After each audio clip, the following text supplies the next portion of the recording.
Welcome back, guys. So today we are making, as you can see in the background, the steam coming up, some vegetable beef soup that's boiling. I've got my recommended amount of water in my pressure canner and it is heating up. I've also got a splash of vinegar in there. And for people that may just be starting out in canning, the splash of vinegar, it doesn't take much, just a splash of vinegar in with your canner water, and that's going to help your jars from becoming cloudy on the outside if you have like calcium buildup or anything in your water. So that vinegar is going to keep that from getting a cloudiness on the outside of your jar. So there's going to be a lot of people out there that says you can only use a recipe that's FDA approved, that's in the Ball canning book or this canning book, that canning book. I'm not saying they're right. I'm not saying that they're wrong. Do your research. People's been canning for a gazillion years. Everything that's in my soup is, I had made soup and there's too much to eat right away, too much to put in the freezer. So we are going to can it. Now today I'm using pint jars. These are 2 cups, holds 2 cups of liquid and stuff. The quart jars holds 4 cups. So since mine has ground beef in it, it has to be canned for the amount of time that it would take for meat to can. So since we're using the pint jars, we're going to pressure can this at 10 pounds of pressure for 75 minutes. Now for the pounds of pressure, you need to check your altitude, because if you're above a certain altitude, you may have to have a different pressure to can your things at. But where I am, I only need 10 pounds of pressure, and we're going to do that for 75 minutes. I've also got my flats in some water. I just brought it to a simmer and put the flats in the water. My jars have been washed, rinsed, and dried. Now, since we're pressure canning, we do not need to sterilize these. And what I mean by sterilize, yes, you need to clean these, wash these with soap and water. But as far as putting them in boiling water to sterilize them, or sterilizing them in your dishwasher after you have washed and rinsed them real well, that is not necessary, because this is going to be under such amount of pressure and it's going to get so hot that it's going to sterilize that as it's canning. So just do your research. You're going to find that that's not necessary anymore to have to do that when you're pressure canning. There are going to be people out there that may not have a pressure canner that has been canning stuff like this and just water bath canning. I do not recommend it, because to me it is not safe. I do understand there's certain things that's safe in water bath canning. We'll get into that later. But as for meat and low acid vegetables, it has to be pressure canned to do it safely. I'm not saying that there's people out there that doesn't do it a different way. That's fine. You do what you do for your family if you know that it's safe, and you take the risk, that's on you. I just say do a lot of research. So once you do your research and you're ready to can, just go by the recommended amounts of water for your canner. This one holds about 3 quarts of water. You don't want it when you're pressure canning and you have your jars full and you set them down in the water. You really don't want that water more than halfway above your thing. But I know you can't see it even if I bring it down here. There's lines on the inside of the most canners that's going to show you where to fill that water up to. So I've got that heating up. We've got this to a boil. I'm going to go ahead and just turn the soup off. And we are going to get our soup put in our jars. You're going to need a funnel like this. Also,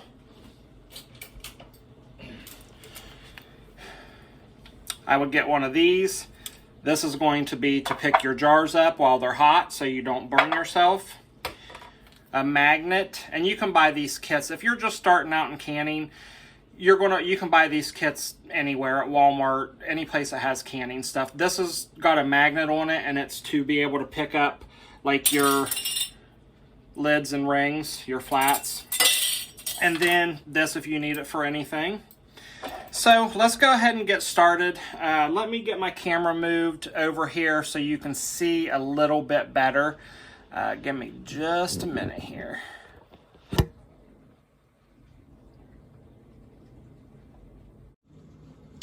All right, so I know this is not the best angle because I'm trying to hold this with my hand to show you how to fill the jar. I use one of these. It just makes it easier to dip out your liquid in your soup. You don't have to use one of these. You can use a ladle. I always make a mess. I make less of a mess using this than I do a ladle, but I still make a mess using this. So what you're going to do is you're going to put your canning funnel in there. You're going to get you some soup.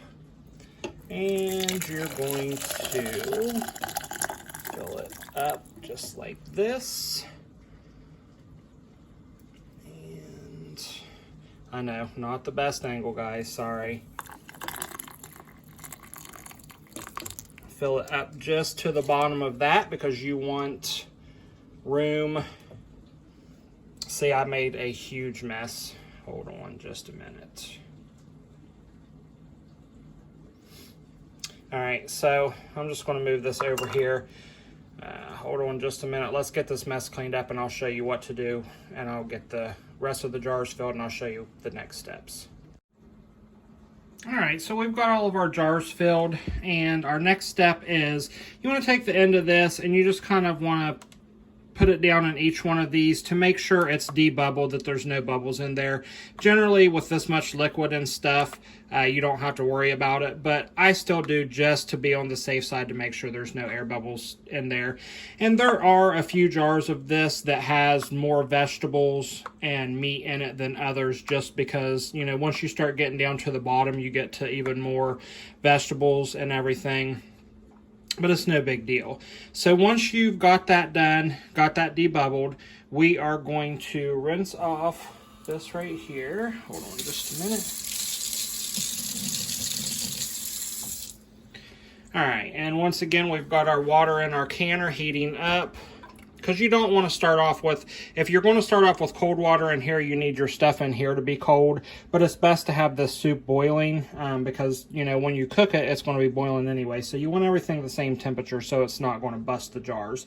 So you're just going to take your magnet here, get one of your lids out. You're going to set it on top. Now, one step that I just forgot to tell you, hold on 1 minute here, is that we need to wipe our rings. We're going to take our flat, put it back in our hot water because I forgot to do my rings here. So what you're going to do is you're going to take some vinegar. You're going to take a paper towel, a clean paper towel. This one, I just wiped this. It had some soup on top of it, as you can see. So you're going to take vinegar and you're going to wipe each rim of every one of these to make sure it's clean. And the vinegar also, if there's any grease in anything, is going to help stuff from grease from seeping out. So once I get those all wiped down with vinegar, I'll be back to show you what to do next. All right, so we're just wiping our last rim with vinegar soaked paper towel. So now you're going to come in, you're going to get that flat. I'm going to put it on top. Well, it might help if I put you in view here. I've got to get a stand. Then you're going to take your ring and you're going to put it finger tight. All right. Once you have that finger tight, you're going to place this into your canner.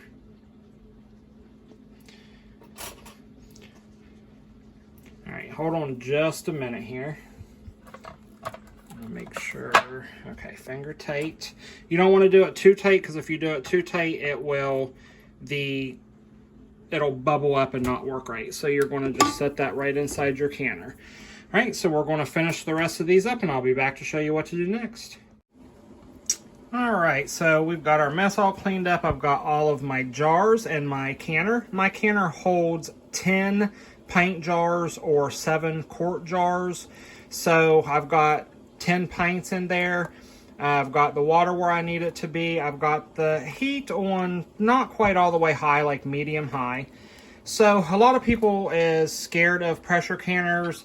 They've got a lot of safety features on them nowadays. There's nothing to be worried about. Read your instruction manual, can per your guide to your canner. You'll be perfectly fine. I was intimidated the first time I went to start canning, and once I done it once, you know, you get comfortable, you're perfectly fine. Yes, sometimes you're going to have a fail, lids that don't seal and such, but it's few and far between. It doesn't always happen. So our next step is, we've got that in there, our heat going. We are going to add our lid. Let's see if I can do this one-handed. Now, always go by your manual for your canner. You always want to make sure that this is clear and not clogged up or anything. This is the vent, and this is also where your weight is going to go. But before we can put our weight on it, we've got to let this come up to temperature. You're going to start getting a steady stream of steam coming out of this. Once this is steady steam coming out, you're going to set a timer for 10 minutes. Once this starts steady steaming, we're going to set a timer for 10 minutes, and I'll be back and I'll show you what to do then. Okay, so our steady stream of steam has been coming out. We set our timer for 10 minutes. Usually this little thing right here will pop up before you even put your weight on it, while this is getting all the air out of the canner. Perfectly normal. All right, so our timer's going off. Let's just stop the timer. Now what you're going to do is you're going to take your weight, whatever weight you need for the altitude that you're canning. In our case, we need 10 pounds of pressure for 75 minutes. So we're going to take our weight. We're just going to set it right here. Now, the second this starts to move and make a rattle is when we're going to set our timer for 75 minutes. And once we set our timer for 75 minutes, we're going to turn our flame down from where it is now. You can see about a medium high down to about a medium. You do not want this to ever stop jiggling while you're canning. If this stops jiggling at any point while you're canning, you've got to stop, let everything cool down, restart the whole process. So, I know it sounds intimidating. Don't let it be. Just stating facts that you need to watch for. But as long as you let this come to the first jiggle, set your timer, turn your heat down a little bit, you're going to be perfectly fine. You don't ever want to go too far away from your canner while you're canning. So as soon as this starts to jiggle, I will show you from there. Okay, so we've got our first jiggle. I set my timer for 75 minutes, and I am going to turn my heat down to about there. Okay, so that's about on medium. So you're going to let this go. You want to make sure this stays at just a slight jiggle like this the whole time for 75 minutes. Once your timer goes off after 75 minutes, turn your heat off, walk away. Do not touch this. You need to let it cool. This has to be down before you can even remove this. If this is still up and you remove this, all of your jars inside here is going to bust because it's under pressure. So walk away, let this cool. I say let it cool overnight if you can. I mean, it's not going to hurt anything. It's all part of the canning process. So, you know, you need to at least make sure it's cool enough that you can set your hand on the side of this without it being hot and burning you. Make sure it's cool. Make sure that is completely down before you remove this lid. Like I said, if you can let it set overnight, become, you know, cooled down completely, then that's great before you take these out. So after this is done and cooled, I'll be back to show you the final product. So now that our canner has canned the jars for 75 minutes, is processed for the 75 minutes, timers went off, This has cooled, this down here has dropped, so then it is safe to take this off. So you're just going to take this off, set it to the side. Now this is actually still quite warm. I generally let this set even longer than this, but for video purposes, I'm going to go ahead and open this so I can show everyone. So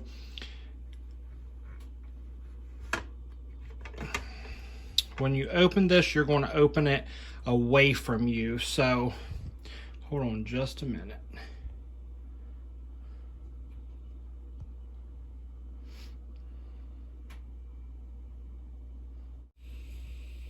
All right, so we opened the lid away from us. Now, a couple of these from where just water evaporated on top, you can see it leaves like a little bit of, it almost looks like rust. It's actually not rust though, film on this, but once these are completely cooled tomorrow, we're going to wash them in warm soapy water anyway. So you're just going to take your jars and you're carefully, and you can see how hot this still is. It's still going in the jar, still boiling. So I'm just going to set all of these back here. Right, and I'll be back as soon as I get the rest of these out of the canner. So here's the finished product. You can set these on a towel to cool if you want, or like I said, you can just leave them in the canner until they're completely cool till the next day. It's perfectly fine to do that. There's nothing wrong with it. So I'm going to leave these set here until tomorrow to make sure the rest of them seal.